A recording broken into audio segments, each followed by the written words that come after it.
so powerful that we just can't ever use them. If we ever use them, the world literally might come to an end. There would be no United Nations to be talking about. There would be no nothing. Just a few years ago, reckless experiments overseas gave us a devastating global pandemic. Yet despite that worldwide catastrophe, many countries are continuing extremely risky research into bioweapons and man-made pathogens. This is unbelievably dangerous.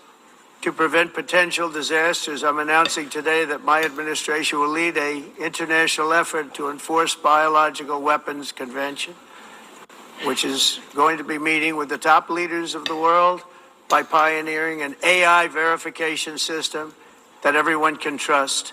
Hopefully the UN can play a constructive role, and it will also be one of the early projects under AI. Let's see how good it is, because a lot of people are saying it could be one of the great things ever, but it also can be dangerous, but it can be put to tremendous use and tremendous good, and this would be an example of that. Not only is the UN not solving the problems it should, too often, it's actually creating new problems for us to solve. The best example is the number one political issue of our time, the crisis of uncontrolled migration. It's uncontrolled. Your countries are being ruined. The United Nations is funding an assault on Western countries and their borders. In 2024, the UN budgeted $372 million in cash assistance to support an estimated 624,000 migrants journeying into the United States. Think of that. The UN is supporting people that are illegally coming into the United States, and then we have to get them out. The UN also provided food, shelter, transportation, and debit cards to illegal aliens. Can you believe that? On the way to infiltrate our southern border.